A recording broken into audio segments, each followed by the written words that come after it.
What if I told you that most Muslims celebrate one of the greatest days in the Islamic calendar without truly understanding what's actually happening or why?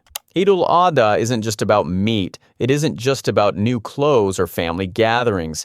There is a profound, layered story unfolding every single hour of that blessed day, and most of us have never had it explained from beginning to end. Stay right here, because by the end of this video, Eid will never feel the same again. Assalamu alaikum wa rahmatullahi wa barakatuh, and welcome back. Today we're doing something special. We're walking through every single stage of Eid al-Adha, from the night before to the prayer to the qurbani to what happens after, and then explaining the spiritual meaning behind each moment. This isn't just information, this is the kind of understanding that transforms a routine into an ibadah, that turns a holiday into a holy day. So whether this is your first Eid, your 50th, or somewhere in between, I promise you there is something in this video that will hit differently.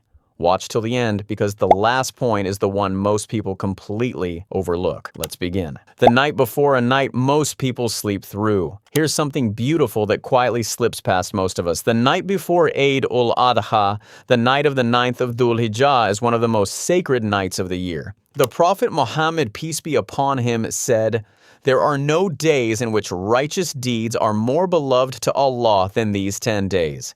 Sahih al-Bukhari 969. These are the first 10 days of Dhul Hijjah. And that night, the eve of Eid, sits right at the peak of them. So while the world is busy preparing outfits and marinating meat, the believer is busy in dhikr, in takbir, in gratitude. The sunnah is to recite Allahu Akbar, La ilaha illallah, Allahu Akbar, wa lillahil hamd. Say it out loud. Say it on your way to the shop. Say it while you cook. This night is not just a countdown to celebration. It is itself a moment of worship. The morning of Eid. Every step is sunnah. And here's the part most people miss: the morning of Eid al-Adha is packed with sunnah acts from the moment you wake up. The Prophet, peace be upon him, would not eat anything before going to the Eid prayer on Eid al-Adha, unlike Eid al-Fitr, where eating before prayer is sunnah. Why? Because on this day, the first thing you are meant to eat is from your qurbani. That itself is a statement that this day belongs to sacrifice before celebration. You take a ghusl, wear your best clothes, use ayar, and walk to the prayer if possible. Each of these acts carries reward. You go one route and return another. You recite the takbirat loudly on the way. Imagine that streets echoing with Allahu Akbar. There's a reason it gives people chills. It's an ancient sound. It connects you to every believer who ever walked this earth on this day. The Eid prayer, more than a ritual. The Eid prayer is not like the 5 daily prayers. It's a congregation unlike any other. Women, children, the elderly, even those who are normally not at the masjid. Everyone comes out. Allah says in the Quran, "So pray to your Lord and sacrifice unto him alone." Surah Al-Kawthar 108:2. This short, powerful ayah ties prayer and sacrifice together in one breath. You pray, then you sacrifice. The sequence is intentional. The khutbah after the prayer is also part of the sunnah, and unlike Jumu'ah, it comes after the salah. Listen to it. Don't pack up and leave. Scholars use this moment to remind us of the purpose of the day. It's a gift, take it. But wait, there's one more point about the Eid prayer that completely changed how I see it. When you stand in those rows, you are doing exactly what millions of pilgrims at the plains of Mina are doing at the same moment. You are spiritually connected to the Hajj.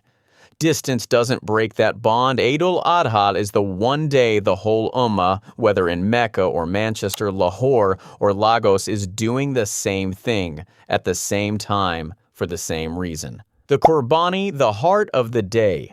Now we reach the act that gives Eid al-Adha its name, al-Adha, the sacrifice. And I want to be very honest with you here. Most of us think qurbani is just about distributing meat, but look at what Allah says. Their meat will not reach Allah, nor will their blood, but what reaches him is piety from you.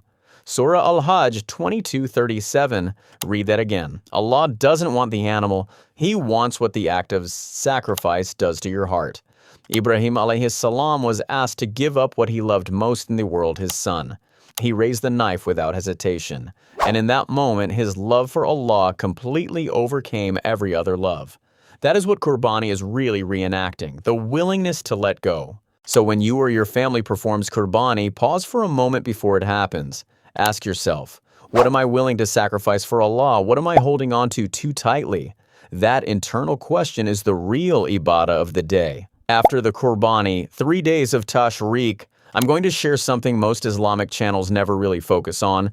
Adha isn't one day, it's 4. The 10th, 11th, 12th, and 13th of Dhul Hijjah are called the Ayyam al-Tashriq, the days of drying meat, yes, but more importantly, the days of continuous dhikr and gratitude. The Prophet, peace be upon him, said, the days of Tashriq are days of eating, drinking, and remembrance of Allah. Sahih Muslim 1141. These are days to visit family, to give generously, to feed others, and to remain in a state of thankfulness. The celebration is real, but it never stops being worship. So don't let Eid end after the first afternoon. Stretch it, live it fully. Let the gratitude carry you through all 4 days.